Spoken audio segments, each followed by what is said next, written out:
owed it to you guys to complete the trilogy. So say hello to Eddie Munson and Skulls. Look, we're also going for t-shirt and cardigan combos here, and this is definitely my most metal cardigan. It's ironic because lovely spouse Harry picked it and he's the sweetest boy in the world. Oh, and I would introduce you to the third member of our team today, my hot water bottle. But it's currently stuffed up the back of my t-shirt doing the necessary job of keeping me alive. Because that weather out there, that's out to get me. And if you think I'm joking about it being stuffed up the back of my t-shirt, shake me, I make bubbles. Which is appropriate because out of the trilogy of my best, worst and DNFs, this is going to be a very bubbly video.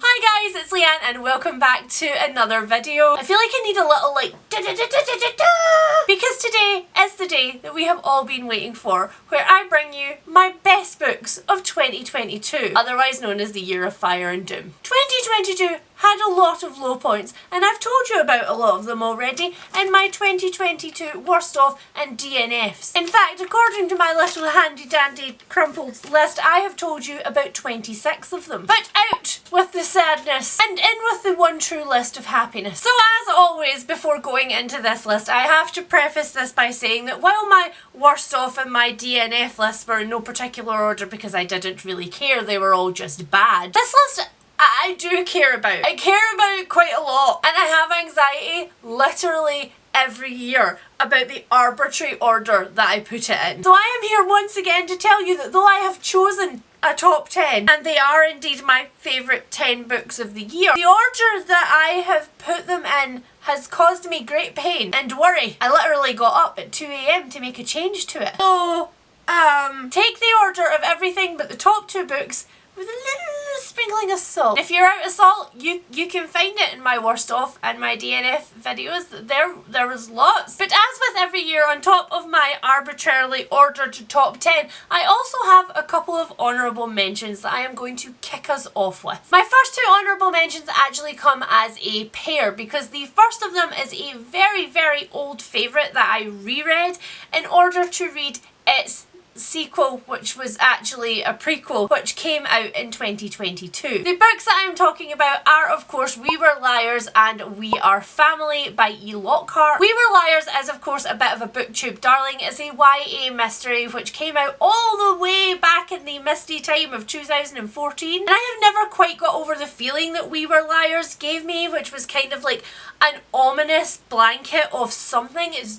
just not okay. The added level of, if I just squeeze my eyes shut and pretend hard enough, everything will actually be as rosy as it looks on the surface. And I love that. I love the constant note of churning anxiety that was in the background of this one. But of course, I read it so many years ago that I was really, really worried that if I picked it up again, it just wasn't going to stand up to a reread, particularly once you know the massive twist that is in the end of it. And I was so pleasantly surprised to discover that I was hella wrong. I loved the reread perhaps even more than I loved the reading experience of the first time around. That just put more pressure on We Were Family, because once you've read the first of this duology, I guess, you can kind of tell that there's not a tremendous amount of scope for there to be a sequel. And in We Were Family, we follow the mothers of the children who we are following in the original book, who, although they are definitely present on the page in the original, are much more of a footnote. In fact, they're kind of almost passive neglect in the face of their own problems.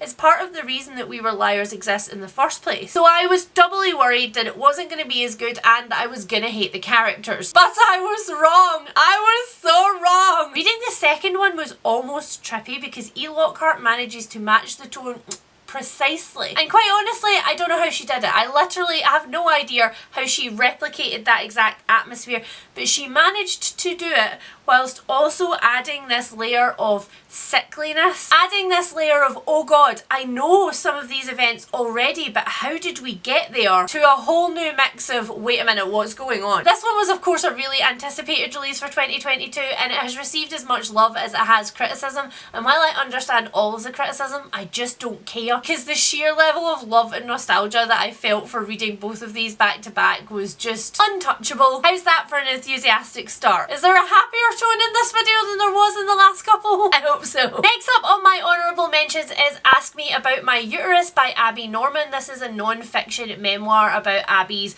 desperation to try and get the medical establishment to recognise how much pain she is in, to investigate it and to do something about it, whilst also trying to transition to living in what is now a chronically ill body and all of the social things that you have to navigate when you're doing that. I absolutely loved the reading experience of this. I listened to it on audiobook even though I have the physical copy, and I would really recommend if you're going to pick it up that you do the same. Abby Norman narrates it herself, and there's just something about listening to her tone through certain sections of this book that really spoke to me. There's this one really poignant bit where she's in a relationship with a guy, and although she knows he's not the perfect guy, she also recognises how difficult it would be for her to be able to be in a relationship again with chronic illness, and she desperately doesn't want to be seen as only being defined by her illness. So when he like rolls his eyes because she can't do something again, she forces herself into positions where she just doesn't have the energy to do things, and yet she's doing them anyway because she doesn't not want to please him, because she doesn't want to be alone. And that was really arresting and really difficult to read, and although thankfully that is not my romantic circumstances, I can see that echoed in other relationships that I have had in my life. There is a chronically ill person, you overspend your energy because you're so scared that people are just going to get fed up and leave you alone. So yeah, if any of that jives with your experience or sounds like it hits a little bit too close to home, I really would recommend the audiobook of this one. And finally on my honourable mentions list, we have Legends and Lattes by Travis Baldree. This was the December pick for my Patreon book club. I'm going to guess that this one is going to be on quite a few people's top books of 2022 list because it is literally a hug in a book. There is no way to go into this one and not just absolutely fall in love with the characters, and that is certainly what happened for me. I love reading books where you have one person who has been really kicked about by life and who's just frankly had enough of it, and who decides to find a found family of their own and build themselves something meaningful, and that is literally all of what happens in Legends and Lattes. But while I absolutely adore Viv, it was the side characters I was absolutely rooting for in this one. Every time we got a new introduction I was like, Cinnamon Roll Baby must be protected at all costs. Nobody touched Thimble. The only reason why Legends and Lattes didn't end up in my top 10 list is because it was lacking a plot. This one is slice of life fantasy. It's fantasy without the hardcore prophecies and the battles and the running around the world trying to do the thing that stops all the bad things from happening. But that is what I usually like in my fantasy, and so I'm not gonna lie, I did struggle for a few parts of this. I loved it, but I feel like if the stakes had been just a tiny bit higher, I would have been more motivated to continue to pick it up. That said, it's on my honourable mentions list for a reason, and I will definitely pick it up and reread it in the future. I feel like it would be an especially nice book for like rainy, dark November time. You just need a little pick-me-up, you know what I'm saying? While you have your little pick-me-up, I'll be reading more haunted house stories. There might be one on this list. I know you're shocked. Alright, so it is time to finally get our tippy toes on the bottom rung of my top 10 ladder. This moment brings me so much anxiety. Not that I'm worried that you're gonna judge me, it's that I'm worried that I'm gonna judge me. But apparently the sunlight has come out to give me its approval. Okay, here we go, there's nothing for it. Coming in at number 10 on my top 10 books of 2022 is The Atlas 6 by Olivie Blake. Did you see the hesitation? I was like, am I sure? Am I really sure? But I'm sure. I'm sure. I am, as usual, in my typical fear of height, a little bit behind the bandwagon on this one. The Atlas 6 was in a lot of people's 2021 best of list. 2022 was actually when the sequel came out. I loved everything about the Atlas 6, including the thing that people criticise it for, which is how incredibly pretentious it is. Like, I get it guys, the atmosphere of dark academia in this is all pervading. The hustle for knowledge and being at the top is intense here, but it's intense in the way that I like. It's intense in the way that The Secret History was. It's intense in the way of get in my way and I will kill you. And it was delicious. I loved it. I also loved that throughout the entire book, up until that very last page, I trusted nobody. I was suspicious of every single person, and it turned out that I was right to be. There is not a single solitary trustworthy person in this entire book, and it was Olivie Blake just really went in there right from the beginning like, all of these people are terrible. Pick one, root for them, it's always going to be the wrong one. And I respected that level of dedication to horrible characters. Add into this just enough complicated magic to know that the stakes are astronomical, and I was hooked. This book has made me a complete Olivie Blake stan. I am here for all of the new releases in 2023 and there are a lot of them. So yeah, all the stars. I loved it. Next up, coming in at number 9, we have The Whistling by Rebecca Netley. This one filled up my little gothic heart from the bottom to the top with blackness and rot, and I loved every second of it. There is a classic trope in gothic novels of character coming from the big city and going to a very small place and being like encapsulated by the mood and the people there and feeling suffocated, and The Whistling just replicates that perfectly. I actually bought this one really early in 2022 and I put it off for such a long time because I was really nervous about the setting. This one is set on an island off the coast of Scotland, and also the flashback portions are set in Edinburgh, and I was really worried about both of those things. As a Scottish person, I have a lot of like whenever I read about Scotland as a setting, again, it's like authors have a bingo board that they got from Outlander and they're just trying to hit all of the points. But I never felt like that in this book. I always felt completely grounded in the familiar. It was really authentically small island Scotland. The amount of superstitions and the way that they built into the main character's everyday life so that she couldn't actually escape them, so that she found herself actually living the way that the islanders did, whether she liked it or not, was just perfect. And when I picked this one up, it was really on the strength of the blurb and the cover alone, so I was so surprised to find that the writing was so freaking good and that there were bonus elements in there that I did not expect. This one is surprise witchy. There is one particular scene in this book that when I remember it makes me want to put my back to a wall and like look in every dark corner, and of course saying that out loud means I now need to check. Okay, just books. However, I do have to say that this one would be much, much further up my favourite reads of 2022 if it did not unfortunately buy into a trope at the end of it, which I found really problematic. One of the main sort of background characters in this has a facial disfigurement, and that is handled really, really well throughout the whole book. I was actually really surprised by how well it was handled, and then in a fit of pique right at the end when the main character really, really is in distress and feels like she has been lied to, she says a few things which are just blatantly not okay. And I'll link the vlog up here where I talked about this. I did have a little bit of a temper tantrum when I finished it because I was like, really, did you have to spoil it? So I am hoping that Rebecca Netley's next book, which comes out in 2023, does not include anything like that, and that it was a blip on her record which could have been solved by a sensitivity reader. Do you hear what I'm saying, publishers? Next up, coming in at number 8, is a tiny little darling of a book which I read really, really early on in the year, like at the end of March I think, and has stuck with me since then. I still think about this book really regularly, and whenever anybody says the word novella to me, this one pops into my head as like, that's how you should do a novella. And that book is Hex by Jenni Fagan. This one is just so clever. It's told over these dual timelines that kind of fade in and out of each other, and it made it feel a little bit like a dream sequence until Jenni Fagan dropped a sentence of complete truth on you and it was like a bomb went off on the inside of your head. It follows a witch in the present day opening herself up to spiritual communication to any of the witchy ancestors that have come before her, which I just thought was a really, really clever way to tell a historical story. And she connects with a witch in 1591 called Gellis Duncan, who was a real historical figure, and again, this was just such a smart way of retelling this horrible part of Edinburgh's history. Edinburgh's history has a lot of witch trial content in it, and of course a lot of it is really particularly horrible and grim, but somehow Jenni Fagan made this subject, which is horrible and grim, seem so beautiful. And while you were still sitting there going, I don't want this to happen, this can't happen, you were also present in the knowledge that it already had happened and that it continues to happen. It is happening again now to other women, just in different circumstances with a different name. It's so smart, it's so visceral, and it's so tiny. If you like witchy stuff and you like historical fiction and you like an experimental way of telling a story, then this one is definitely for you. Next up, talking about short books that have made a massive impact on me, coming in at number 7, we have You Have the Right to Remain Fat by Virgie Tovar. I was really hesitant about picking up this tiny pamphlet of a book. One, because it's pretty expensive for what it is, like it's really, really short, but also because as a fat person I have been involved in the body body positivity movement for quite some years now. I consume a lot of it through social media and take part in a lot of activism, so I didn't know quite honestly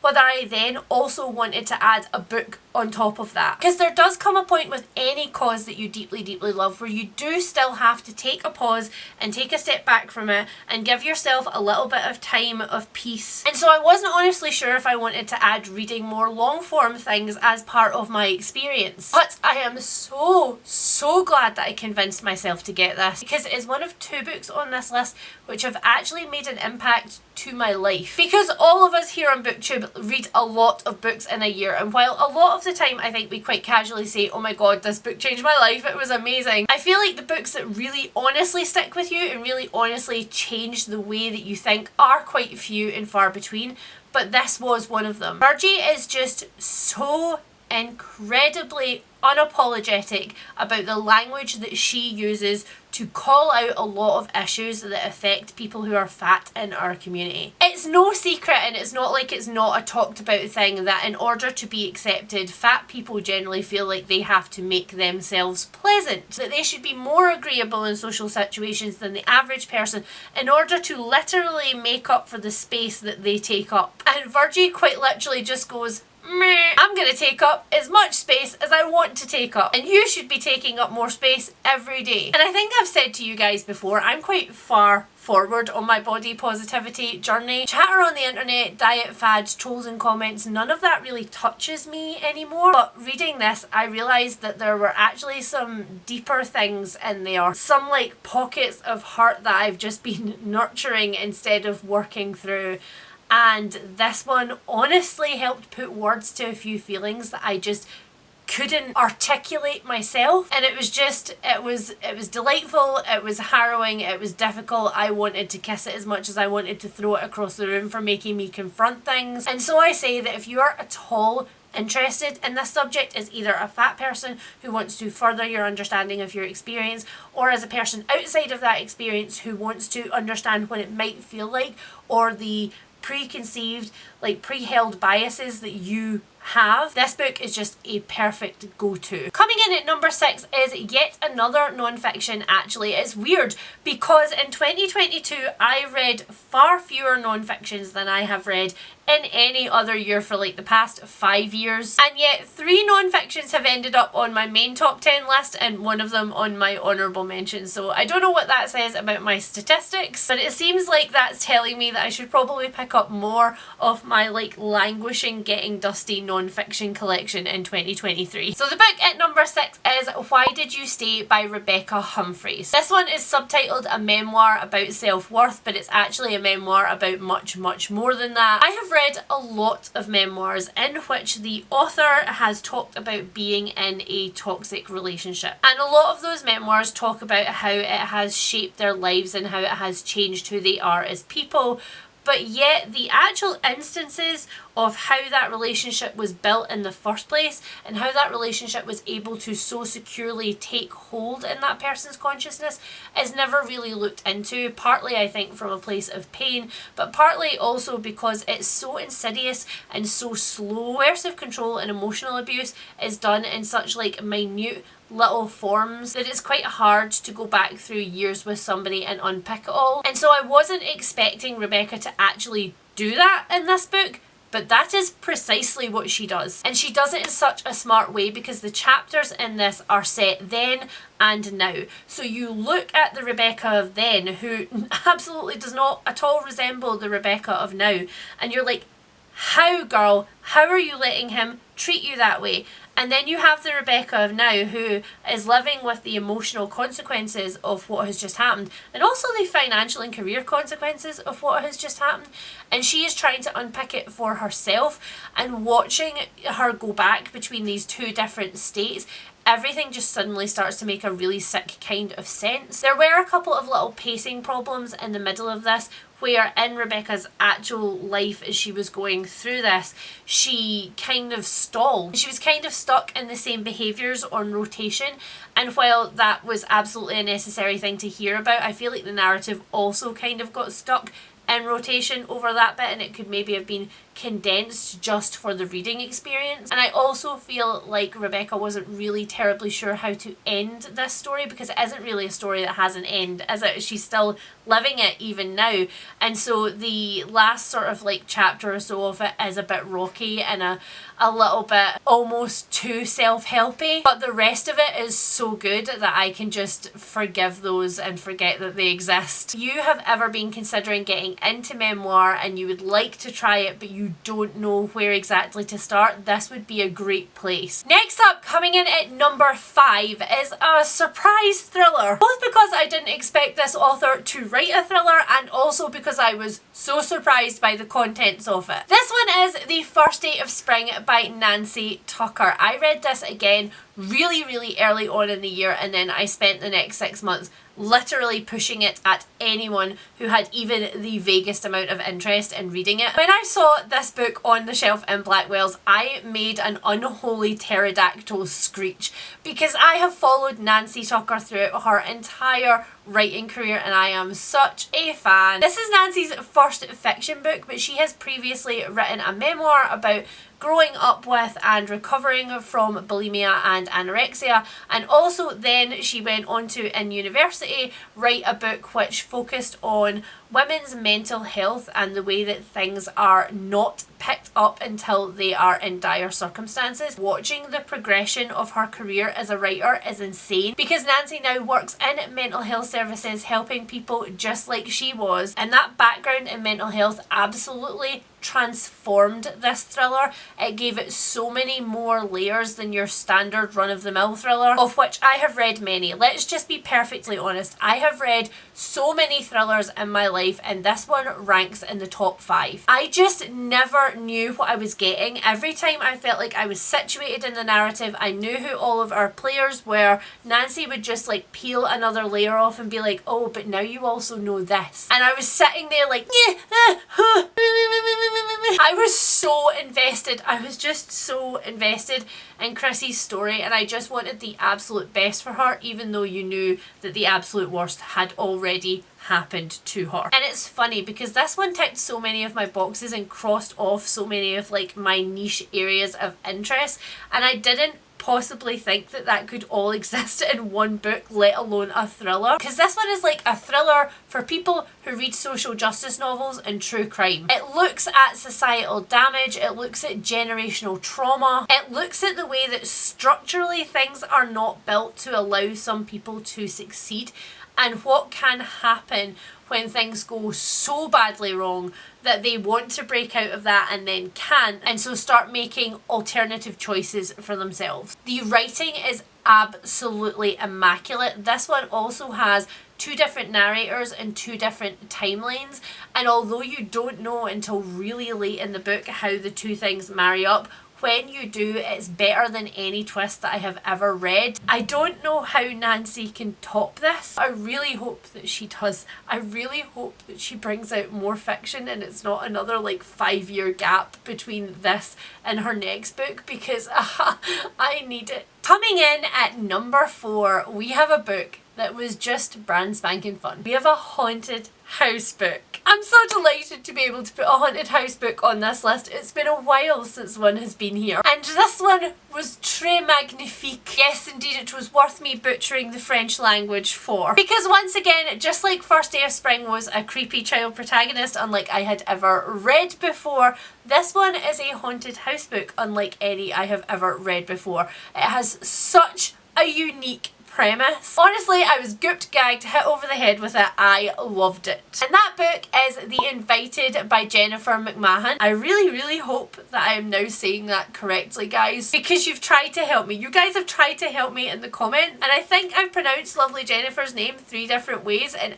every time somebody's corrected me and I don't know what's reality anymore. I'm gonna go with McMahon and I'm gonna hope that that's right. You guys know that haunted house books are at least a third of my horror wheelhouse at this point. I mean, I will read for the most part any horror, all the horror, but haunted houses are where my heart lives. And so it is incredibly rare to find a book that so completely surprises me, because the premise of this one is not that the main protagonist goes to a haunted house or that they have grown up there or that they are investigating one. The main character in this one builds herself a haunted house. As in, she infuses it with ghosts from the objects that she picks around this town. Like, she kind of on purpose invites ghosts to her house. Not me. Not welcome. Just to be clear, in case anybody was house hunting at this present time, it's a no from me. This is another one that I listened to on audio, and I absolutely recommend it, the experience of it, because somehow it was so much eerier to listen to on audiobook. The main character in this doesn't really believe in ghosts at the beginning, and so she's just kind of like blithely going on about her life and investigating all these ancient historical places. Meanwhile, you as a reader are like, ooh girl, maybe slow your roll, I don't think that's a great idea. But because she's so ignorant about what she's doing and she really doesn't believe that what she's doing is a thing anyway, her narration adds this kind of extra layer. Kind of like when you watch a horror movie and there is a person slowly being convinced that what they thought wasn't true is really true, and you can see the light dawning in their face. The narrator manages to put that in her voice, and it's done so well, just so well. This is another one that is told in dual timelines, and I'm starting to realise that this is becoming a thing for me. I have accidentally picked up quite a few things in the last 2 years that has multiple timelines all layered really craftily on top of each other. You know, not just a straight present and past, but like there's a reason why it's structured that way and things bleed in, and I am just loving it. But what really topped all of this off for me was the way that the author used the objects that were in the house. The very specific beam that she used as like an over-the-door centerpiece, and the creaking noises that it made in the middle of the night. This is another one that made me feel really gross in places when I was listening to it. And I'm also realising that one of the real hallmarks of whether I have enjoyed a book is whether I am giving a play-by-play to any of my friends. Whether I'm literally leaving voicemails which are like, if this happens, I will not accept it. I do not accept this ending. And yeah, this was definitely one of those books. Ooh, now we're getting into the nitty gritty of the list. Coming in at number 3 is a book that absolutely broke me into smithereens, many pieces. I am still not okay when I think about this book. You might think it's just my cold that's in the back of my voice right now, but it's not. It is mildly withheld emotion and anxiety. The amount of anxiety that this book gave me. It was a book which not only captured me, but it captured all of my friends. This was one of those books that I read, I raved about, and I kind of sent it off into the wild, and now I am struggling to find a Scottish friend of mine who has not read this. The book that I'm talking about is Duck Feet by Eli Percy. Again, I read this during a vlog. I will pop it up here so that you guys can see much more long form thoughts on this, but don't expect me to be a lot more articulate about it, because this book means something to me in a way that I just haven't been able to put actual tangible words to. This book is the most loving portrait of working class Scotland that I have ever read.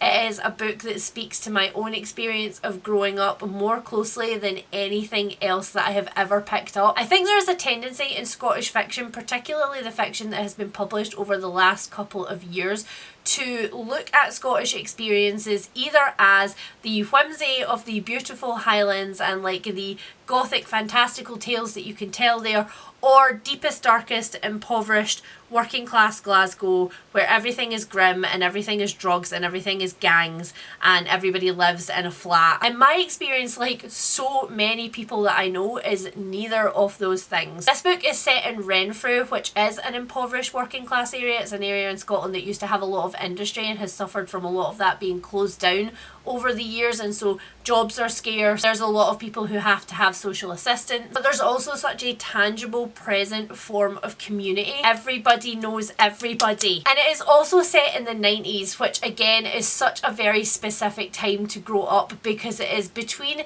the absolute flagrant disregard that we had for like kids' safety in the 80s, where it was like, go out and play, I will see you when it gets dark, and then a much more like socially conscious world with the advent of the internet and people being like more concerned about their teenagers' lives and turning more into helicopter parents. It is written in Scots in such a way that I could hear every single character loud and clear in my head. I know that grandmother, I know that shopkeeper, I know that group of girls hanging about about on that corner. And it was weird because actually reading this for a vlog made me really acutely aware of the code switching that I do between speaking in Scots and speaking on the camera. And it's really difficult to talk about what actually happened in this book and what I loved about the plot without giving things away, because it is such a slice of life book. And literally any of the instances which came to mind for me to be like, oh my god, there was this bit and I really loved it, is actually like a spoiler for something that happens further down the line. So I will just say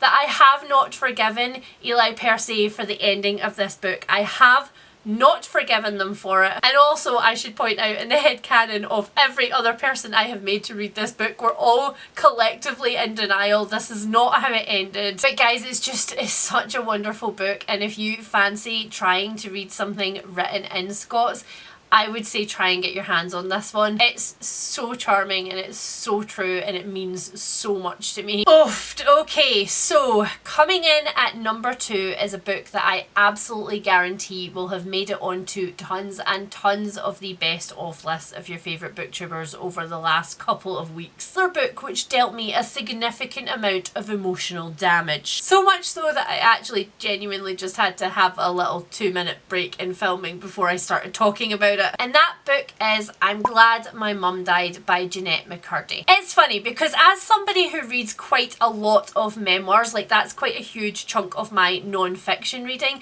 it is not often that you see a memoir really take over booktube's consciousness like this. Like there are a couple of celebrity memoirs that will pop up every year that quite a few people will pick up because of course they're names that they know. And naturally of course Jennette McCurdy is a celebrity, so she partially falls into that bracket. But I think that there is something else in this memoir, something else that people are responding to that is making them pick it up, that is making them rave about it to their friends and make them pick it up. And I think it's twofold. I think first of all, it is the sentiment that she's glad that her mum died, which is something that is so taboo, which is something that we are absolutely not ever encouraged to say out loud at any point. But now more than ever we are living in a world where people are generationally starting to assert their boundaries, where more and more people are feeling empowered and less ashamed of cutting off relatives who are toxic for them. But I think that the second thing is that more and more of us are recognising ourselves